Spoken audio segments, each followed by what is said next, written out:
मेरे प्यारे बच्चों, आप सभी लोग कैसे हो? आई होप आप लोग बहुत अच्छे होंगे, अपनी तैयारी अच्छी तरीके से कर रहे होंगे। यहाँ पर ध्यान दीजिएगा सभी लोग, जो मेरे प्यारे बच्चे अभी अभी क्या हुए हैं, सुने होंगे, न्यूज़ आ गई है कि आपका टाइम टेबल आ चुका है। तो अब आप लोग बिल्कुल भी समय मत गवाइए, क्योंकि आपके लिए ध्यान दीजिएगा बहुत ही इंपॉर्टेंट वीडियो होने वाली है। ठीक है ना? सभी लोग ध्यान दीजिएगा। ये मैंने लिखने का तरीका बताया हुआ है कि आपको कॉपी में कैसे लिखना है, वो सारी चीज़ों को मैंने इसमें बताया हुआ है। ठीक है ना? यहाँ पर ध्यान दीजिएगा, मैं आपको बात करूँगा, अच्छी तरीके से समझाने वाला हूँ। और ध्यान दीजिएगा सभी लोग, जो मेरे प्यारे बच्चे हैं ना, ध्यान दीजिएगा कि आपको यहाँ पर क्या पढ़ना है। ठीक है ना? क्या पढ़ना है? रसायन विज्ञान यूपीएमएसपी 2024 जो आपका मॉडल पेपर जारी किया गया है ना, सबसे पहले मैं उसका सोल्यूशन बताऊँगा, क्योंकि आपके लिए मॉडल पेपर जारी कर दिया गया है। तो ये आपके लिए बेहद इंपॉर्टेंट वीडियो होने वाली है। सभी लोग तैयार हो जाइए अच्छी तरीके से, और अब कमर कस लीजिए कि अब हमें क्या करना है। टॉप करना है तो करना है, किसी भी हाल में हमें टॉप करना है तो करना है। सिर्फ 2 महीने का शेड्यूल बनाइए। अभी मैं आपको शेड्यूल बताऊंगा कैसे आपको पढ़ना है। ठीक है ना? कैसे आपको सारी चीज़ों को करना है, वो सारा शेड्यूल मैं आपको बता दूंगा, तो आप उसी अनुसार अपनी पढ़ाई को कंटिन्यू रख सकते हैं। इंटरमीडिएट परीक्षा उत्तर प्रदेश की बात करेंगे। परीक्षार्थी उत्तर पुस्तिका किसी भाग में अपना नाम नहीं लिखेंगे। सबसे पहला काम आपको यही करना है कि बोर्ड परीक्षा की कॉपी में आपको कहीं पर भी अपना नाम नहीं लिखना है। ये आपकी बोर्ड कॉपी पर पूरा का पूरा सोल्यूशन मैं आपको दे रहा हूँ। और ध्यान दीजिएगा, परीक्षार्थी उत्तर पुस्तिका के किसी भी भाग में अपना नाम नहीं लिखेंगे। और केंद्राध्यक्ष एवं कक्ष निरीक्षकों को यह अधिकार होगा कि वे परिषद की परीक्षा में सम्मिलित होने वाले परीक्षार्थियों की तलाशी ले सकते हैं। किसको किसको?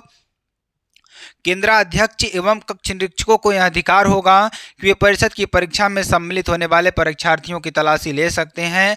और ध्यान दीजिएगा, परीक्षार्थी उत्तर पुस्तिका के पृष्ठभाग पर दिए गए निर्देश को ध्यानपूर्वक पढ़े और सावधानी के साथ उसे पालन भी करे। ठीक है ना? निम्नांकित क्रमांक 1 से 6 तक की पूर्ति परीक्षार्थी स्वयं करेंगे। इस उत्तर पुस्तिका का प्रयोग करने से पहले परीक्षार्थी यह भी देख लें कि उस पर वही वर्ष प्रचित्रित है जिस वर्ष वह परीक्षा दे रहा है। ठीक। और परीक्षार्थी सभी प्रविष्टियां शुद्ध एवं स्पष्ट रूप से स्वयं भरें। परीक्षार्थी का अनुक्रमांक यहाँ पे आपको डाल देना है। परीक्षार्थी का अनुक्रमांक यहाँ पे शब्दों में डाल देना है, यहाँ पे अंकों में डाल देना है। और विषय रसायन विज्ञान डाल देना है। विषय एवं प्रश्न पत्र आपको केवल डालना है। यहाँ पर आपको क्या डालना है? केवल प्रश्न पत्र। ठीक है ना? ये आपको डाल देना है। और ये देखिए, आपके पास जो मॉडल पेपर मिलेगा ना, उस पर आपको एक अंकित जो चीज़ रहेगी ना, मतलब कि आपको वहां पर एक कोड दिया जाएगा, पेपर का कोड दिया जाएगा, उसको यहां पर भरना होगा आपको। 347 GK GL। अभी जब आपको सारे मॉडल पेपर मैं तैयार कराऊंगा तो आपको अच्छी तरीके से समझ में आ जाएगा। परीक्षा का दिन की बात करेंगे। परीक्षा का दिन आपका क्या हो जाएगा, यहाँ पर आपको डाल देना है। ठीक। और परीक्षा की तिथि एवं पाली आपको डाल देना है। केंद्र का नाम आपको डाल देना है। ठीक है ना? ये आपको कर देना है, जो कि बेहद इंपॉर्टेंट और बेहद ही महत्वपूर्ण है। चलिए स्टार्ट करते हैं आपका मॉडल पेपर, जो कि आपके लिए बेहद इंपॉर्टेंट। देखिए, अब आप अपनी कॉपी में लिखने का तरीका मैं आपको बता रहा हूँ। जैसे आपको लिखना है अपनी कॉपी में, सामाजिक को लिखना है। ठीक है ना? ये तो कैसे लिखना है? जैसे आपको रासायनिक लिखना है तो रसायन सीधा सीधा एकदम सीधे अक्षर को बनाने का प्रयास करिएगा, एकदम सीधा। ज़्यादातर आप सीधा लिखने का प्रयास करेंगे तो आपकी राइटिंग एकदम बेहतरीन तरीके से बनेगी। ठीक है ना? तो चलिए स्टार्ट करते हैं, ध्यान दीजिएगा।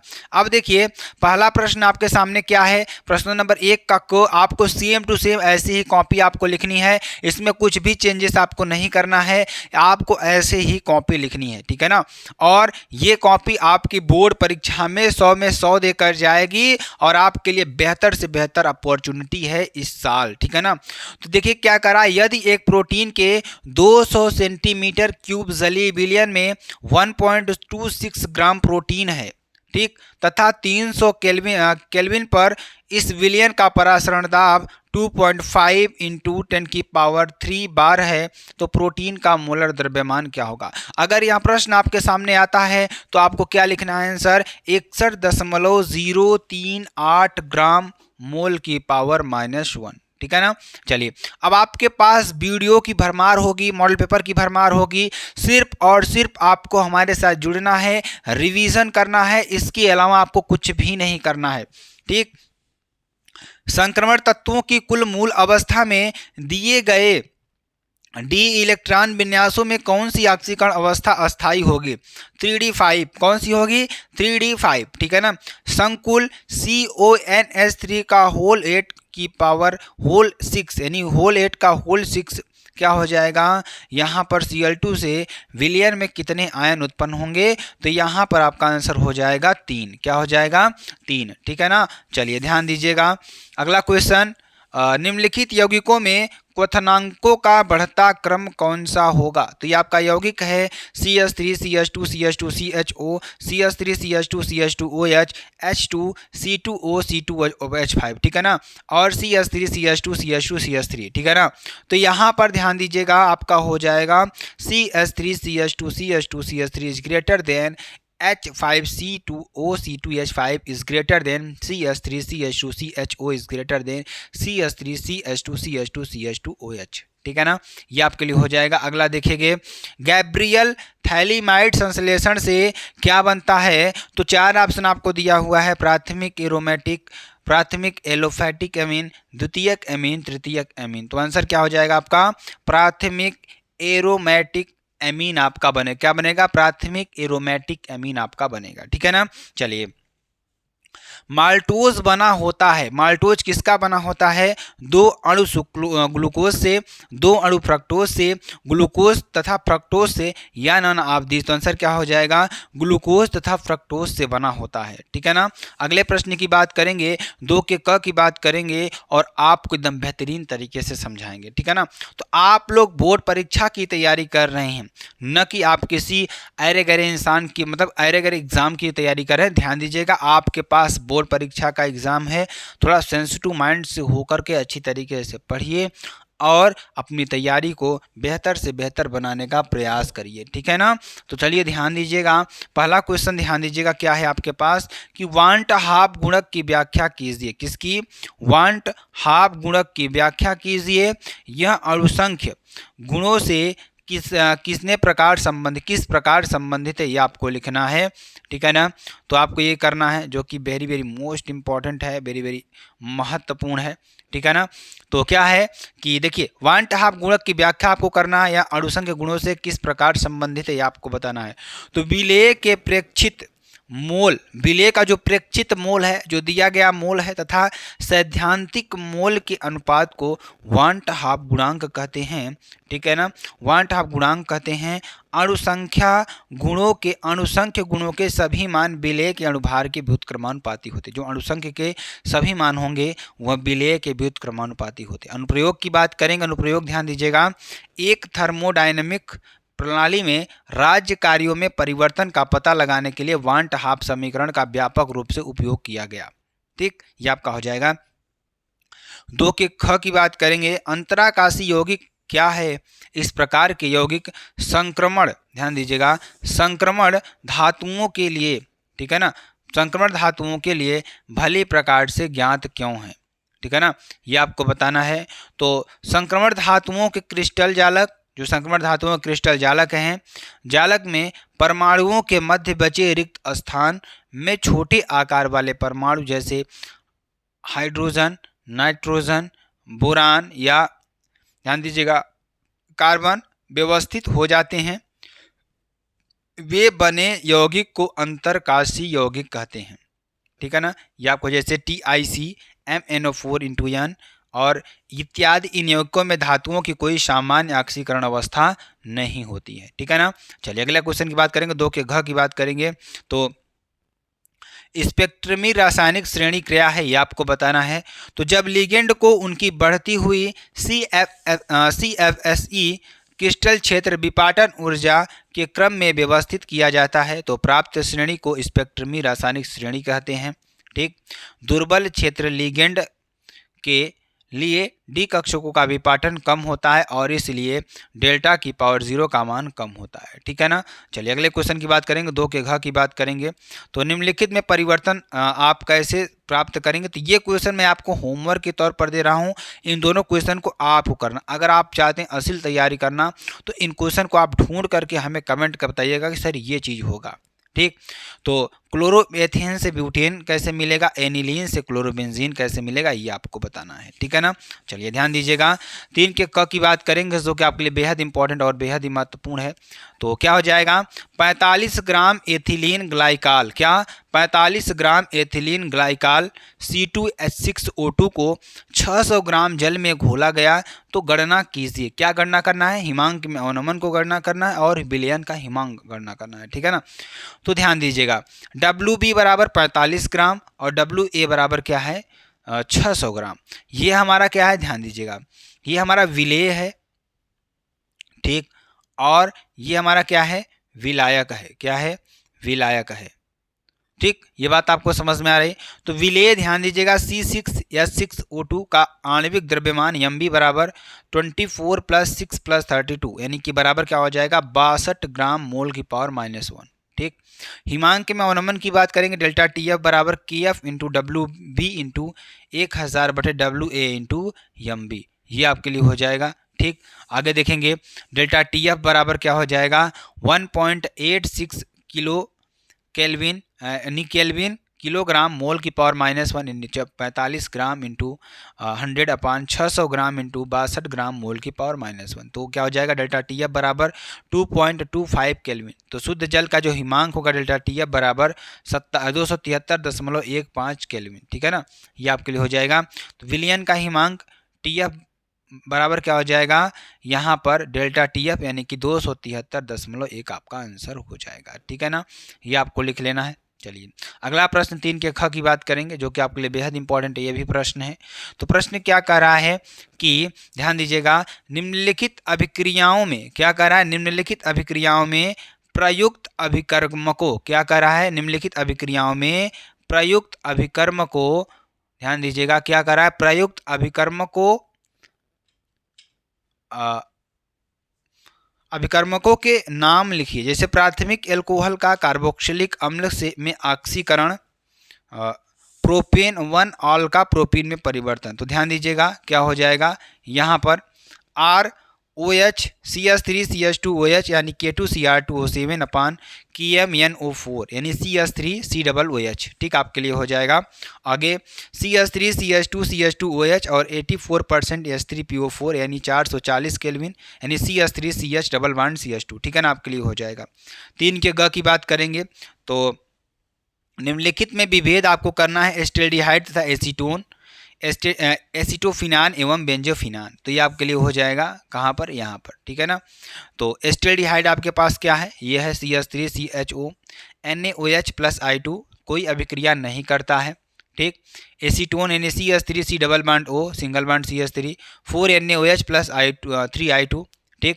अभिक्रिया CHI3 + CH3COONA + 3NaI + 3H2 आपका हो जाएगा, ठीक है ना। चलिए आगे आपको बताते हैं। तो प्रश्न नंबर 3 के घ की बात करेंगे, DNA में पाए जाने वाले 4 क्षारकों की संरचना चित्र बनाइए, ठीक, ये आपको करना है। तो ये आपको बना लेनी है, पूरी पूरी संरचना आपको बना लेनी है। पहला ध्यान दीजिएगा, पहला साइटोसिन, दूसरा थाइमीन, ये आपको लिखना है, पहला साइटोसिन, दूसरा थाइमीन, तीसरा गुआनिन, चौथा एडिनिन, ठीक। तो क्या हो जाएगा NH3C double bond N single bond CH double bond CH single bond NH single bond C double bond O single bond N, इस तरीके से आपको बना देना है। और गुआनिन की बात करेंगे तो C double bond O single bond NH single bond C single bond NH2 double bond N single bond C double bond N single bond N double bond CH single bond NH, जिसे आप क्या कहेंगे guanine कहेंगे और इसे adenine कहेंगे, ठीक है ना। तो ये आपको लिख लेना है, बहुत ही इंपॉर्टेंट है, ठीक। चलिए अगले बात करेंगे, 4 के क की बात करेंगे जो कि आपके लिए बेहद इंपॉर्टेंट है।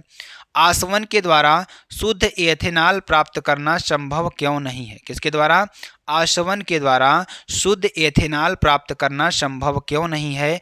ऐसे द्विअंगी मिश्रणों को क्या नाम दिया जाता है जो सामान्यतः राउल्ट के नियम का विचलन दर्शाते हैं और जिनके अवयवों को आसवन द्वारा अलग नहीं किया जा सकता।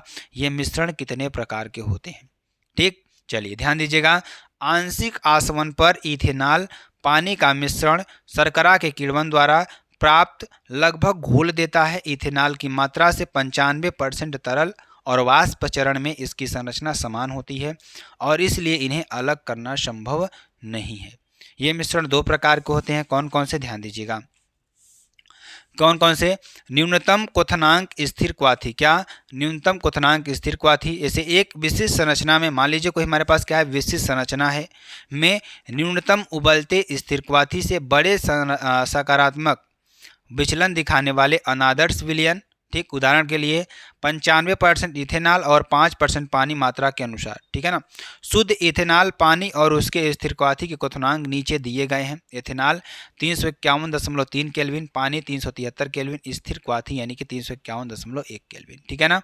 अधिकतम क्वथनांक स्थिर क्वाथी की बात करेंगे तो राल्ट के नियम से बड़े नकारात्मक विचलन को दर्शाने वाले अनादर्श समाधान एक विशिष्ट संरचना जैसे नाइट्रिक एसिड और पानी के अनुमानित संरचना 68% नाइट्रिक एसिड और द्रव्यमान द्वारा 32% पानी में अधिकतम उबलते हुए स्थिर क्वाथी बनाते हैं। ऐसे HNO3H2O स्थिर क्वाथी मिश्रण का क्वथनांक 393.5 केल्विन है, ठीक है ना। चलिए अगला क्वेश्चन 4 के क की बात करेंगे तो ध्यान दीजिएगा। किसी वैद्युत अपघट्ट के विलयन की चालकता एवं मोलरता चालकता की परिभाषा दीजिए। सांद्रता के साथ इनके परिवर्तन की विवेचना भी आपको करना है। चालकता की बात करेंगे तो किसी विद्युत अपघट्ट विलयन के प्रतिरोध की व्युत्क्रम को विलयन की चालकता कहते हैं। इसे के द्वारा व्यक्त किया जाता है, ठीक। तो ये आपका हो जाएगा। मोलर चालकता की बात करेंगे तो किसी विद्युत अपघट्ट विलयन की मोलर चालकता को विलयन की सांद्रता से विभाजित करने पर प्राप्त होती है, अर्थात K/C को मोलर चालकता कहते हैं, ठीक। ये आपके लिए हो जाएगा। 4 के ग की बात करेंगे, ध्यान दीजिएगा। एक अभिक्रिया A के प्रति प्रथम तथा B के प्रति द्वितीय कोट की है, ठीक।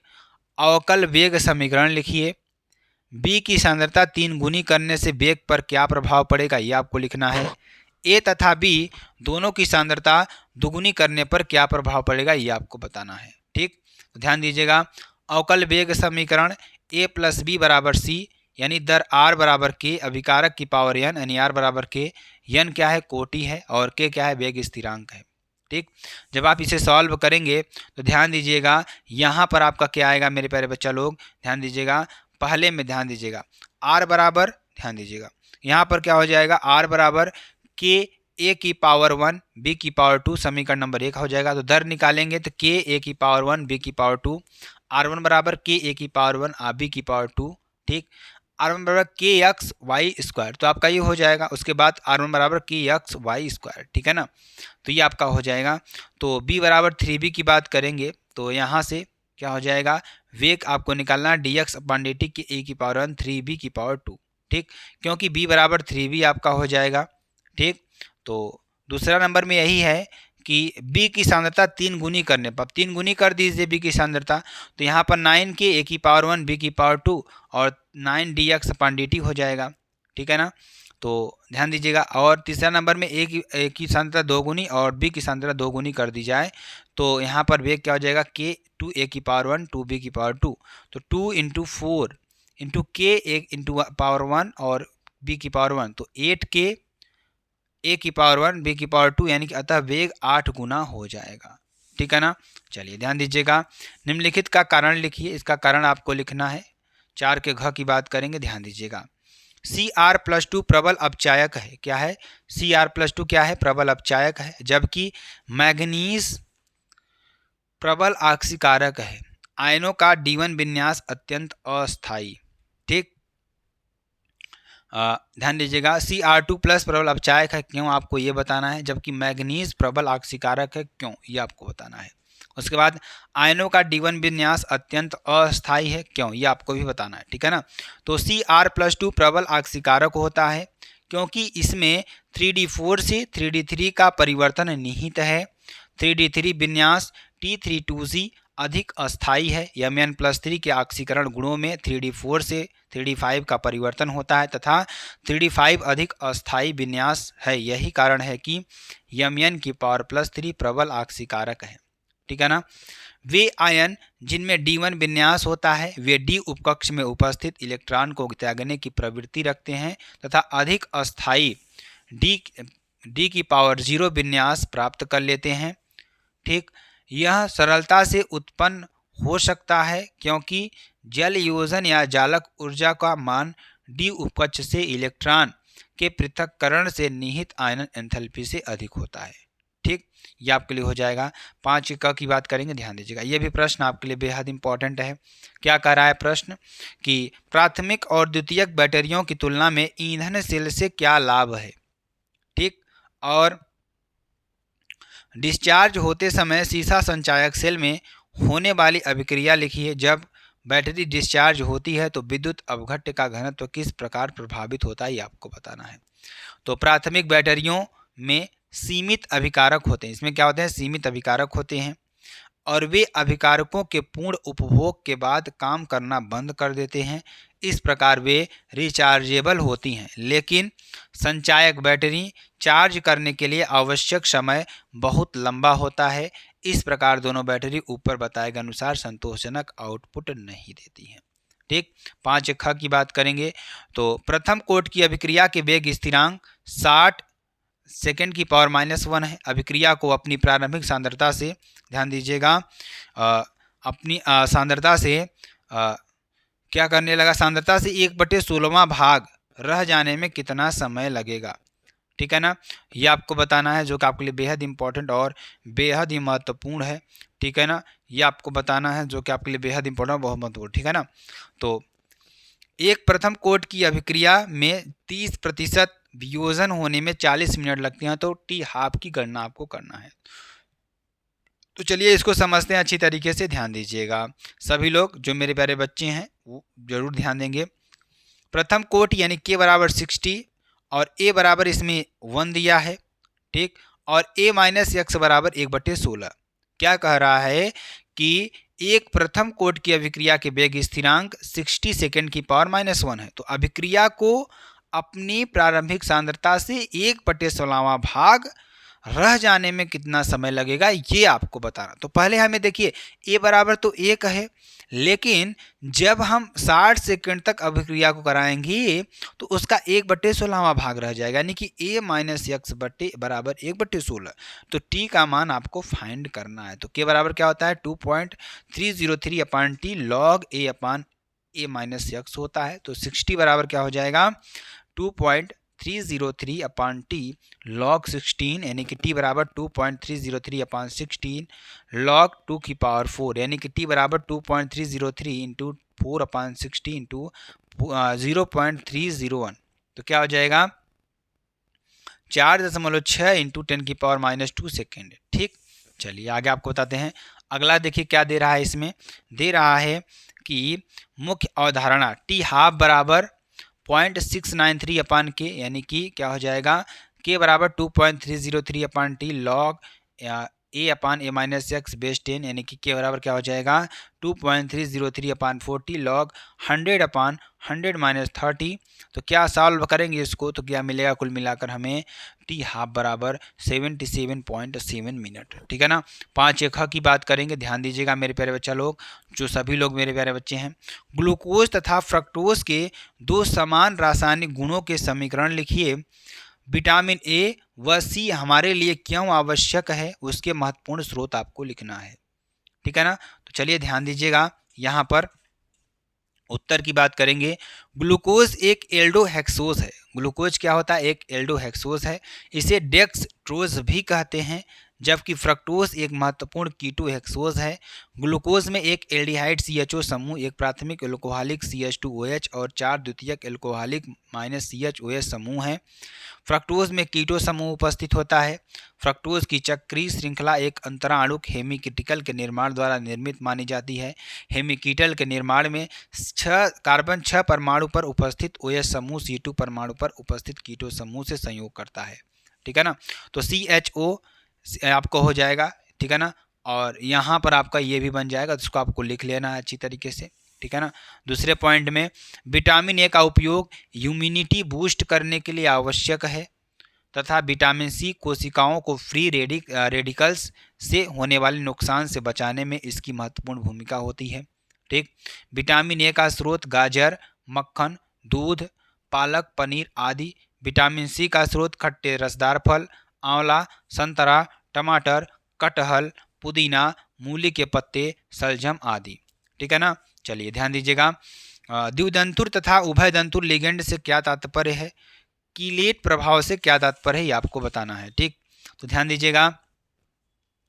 जब लिगेंड धातु आयन से दो दाता परमाणुओं द्वारा परिबद्ध होता है तो उसे द्विदंतुर लिगेंड कहते हैं। ठीक, द्विदंतुर, त्रिदंतुर आदि लिगेंड धातु आयन के साथ कीलेट बनाकर संकुल को स्थायित्व प्रदान करते हैं। कीलेट के कारण अस्थायित्व पर पड़ने वाले इस प्रभाव को कीलेट प्रभाव कहते हैं। ठीक, जैसे NiNH3 का होल 6 की पावर 2 प्लस NiEN का होल थ्राइस की पावर 2 प्लस कीलेट प्रभाव के कारण अधिक अस्थायी संकुल है। ठीक, तो ये आपका हो जाएगा अगला प्रश्न। अगला अभिक्रियाओं को पूर्ण करना है आपको। CH3 CH2 प्लस NaI आपको पूर्ण करना है। C6H5 ONA प्लस C2H5Cl ये आपको पूर्ण करना है। CH3 CH2OH प्लस COCl2 ये आपको पूर्ण करना है। ठीक है ना। और CH3 CH2 CH डबल बाड CH2 प्लस HBr इसे आपको पूर्ण करना है। CH3 CH डबल बाड CH3 का होल ट्वाइस प्लस HBr इसे आपको पूर्ण करना है। ठीक है ना। 6 के ख की बात करेंगे तो कोल्बे अभिक्रिया क्या होती है, तो इसका नाम जर्मन रसायनज्ञ H कोल्बे के नाम पर रखा गया है, जिन्होंने इस प्रक्रिया को विकसित किया था। कोल्बे प्रतिक्रिया यांत्रिक रूप से कार्बन डाइऑक्साइड के साथ ग्रिग्नार्ड अभिकर्मकों की प्रतिक्रिया के समान है। ठीक, ये आपको लिख देना है। ठीक है ना। और रामन टीमन अभिक्रिया की बात करेंगे तो जब फिनाल की क्रिया जलीय NOH की उपस्थिति में क्लोरोफॉर्म से कराई जाती है तो एलिसिल एल्डिहाइड प्राप्त होता है। इस अभिक्रिया को रायमन टीमन अभिक्रिया कहते हैं। एग्जाम्पल तौर पर ध्यान दीजिएगा, ये आपको लिख लेना है। विलियमसन अभिक्रिया की बात करेंगे तो किसी धातु एल्कोक्साइड को किसी एल्किल हैलाइड के साथ गर्म ईथर प्राप्त करना विलियमसन संश्लेषण कहलाता है। एग्जाम्पल तौर पर सोडियम एथॉक्साइड को एथिल आयोडाइड के साथ गर्म करके डाई एथिल ईथर का बनना। ठीक है ना, आपके लिए हो जाएगा। और प्रश्न नंबर 7 के क की बात करेंगे तो ये आपका 4 क्लोरोपेंटेन 1 आन। ठीक है ना, ये आपके लिए हो जाएगा। और P dash di hydroxy benzophenone. ठीक है ना, आपका ये हो जाएगा। हेक्स 2 इन 4 आयोनिक अम्ल आपको ये लिख देना है। पी मेथिल बेंजल्डिहाइड ये आपको लिख देना है। 3 मेथिल ब्यूटेनल आपको ये लिख देना है। ठीक है ना। उसके बाद 7 के ख की बात करेंगे तो क्या हो जाएगा, अणुसूत्र C4H11N से प्राप्त विभिन्न समायोगी अमीनों की संरचना लिखिए। विभिन्न युग्मों द्वारा कौन से प्रकार की समायोगिता प्रदर्शित करते हैं ये आपको करना है। एथेनालिक NH3 की C4H5Cl के साथ अभिक्रिया का रासायनिक समीकरण आपको लिखना है। 8 समायोगी एल्कीन संभव हैं। ठीक, ये आपको पूरा का पूरा लिख देना है। ठीक है ना। तो ये आपका पूरा का पूरा आपको अच्छी तरीके से पूरा का पूरा मॉडल पेपर है मेरे प्यारे बच्चा लोग, जो कि आपके लिए बेहद इंपॉर्टेंट और बेहद ही महत्वपूर्ण है। अगर आपको वीडियो पसंद आती है तो आप लोग दबा करके शेयर करिएगा, लाइक करिएगा, कमेंट करिएगा, सब्सक्राइब करिएगा। फिर मिलते हैं नेक्स्ट वीडियो में नए टॉपिक के साथ। तब तक के लिए जय हिंद, जय भारत।